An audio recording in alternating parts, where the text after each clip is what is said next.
ఒక్కొక్కసారి అయితే అనిపిస్తుందనమాట మన జీవితం కంటే ఎదుటివారి జీవితమే బాగుందని. కానీ ఆ బాగున్న జీవితం వారి వెనక ఎంత బాధ ఉందో మనకి కూడా తెలియదనమాట. కథలోకైతే వెళ్ళిపోతే ఇంటర్మీడియేట్ చదువుకునే నాకైతే పెళ్ళైతే అయ్యిందనమాట. మా ఆయన నన్ను ఎంతో బాగా చూసుకుంటాడు. ఇది అమ్మ నాన్నకి చుట్టుపక్కల వాళ్ళకి తెలిసిన విషయం. కానీ నా వరకు కూడా మా ఆయన నన్ను బాగా చూసుకోవడం అనమాట. చూసిన వారికి చాలా బాగా చూసుకుంటున్నాడు. కాలు కూడా కందిపోకుండా చూసుకుంటున్నాడు అన్నట్టయితే ఉంటుందన్నమాట.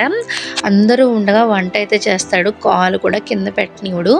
కానీ బట్టలు కూడా ఆరబెడతాడు. అంత బాగా చూసుకుంటాడు. నాకన్నా ముందే లెగిచి వంట పనులు, ఇంటి పనులు, కల్లాపు వేసి ముగ్గు పెట్టడం చాలా బాగా చేస్తాడు.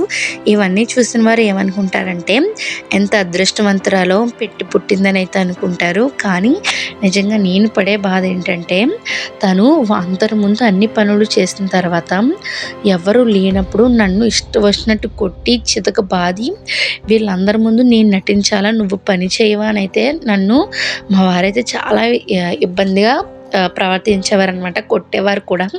కానీ నన్ను వంట అయితే చేయనిచ్చేవారు కాదు. నేను చేస్తానంటే నన్ను కళ్ళతో సైకిల్ చేసి అల్లబెట్టి చేయనిచ్చేవారు కాదనమాట. ఆయన అమ్మ నాన్న ముందు బలవంతంగా తినిపించడం, కాలు కింద పెట్టకుండా చూసుకోవడం, నటించి వారు లేనప్పుడు ఇంకా నన్ను చిత్రహింసలన్నమాట.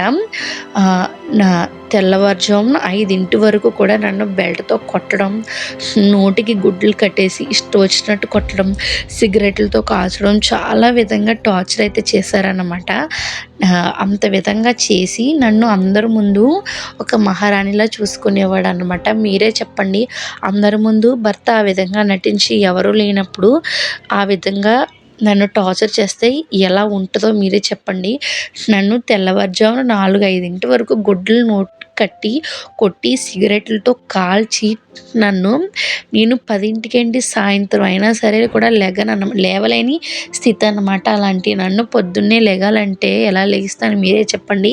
చూసేవారికి ఎలా ఉంటుందంటే 10-11 గంటలు లెగుస్తుంది, ఆమె భర్త పని చేస్తున్నాడైతే ఉంటుందన్నమాట. ఇంకా ఇలా కూడా భర్తలు అనేవారు భార్యని హింసించి కష్టపెట్టే వాళ్ళు కూడా ఉంటారా?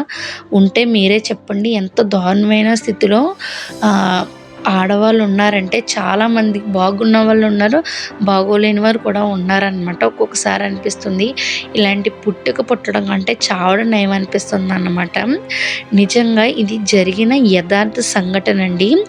ఆమె ఆ బాధ భరాయించలేక మందు తాగైతే చనిపోయిందనమాట. కానీ ఇంతకీ తను చనిపోదామని అయితే అనుకోలేదు. తన కడుపులో ఒక 5 నెలలు బిడ్డ ఉండగానే ఆయన భర్తను బెదిరిస్తే తను ఎప్పుడు అలా చేయడేమో, అందరి ముందు ఎలా నటిస్తున్నాడో నటించకుండా తనను బాగా చూసుకుంటాడన్న ఇదితో ఆమె మందు తాగినట్టు నటిస్తే తను బాగా మారతాడని అనుకొని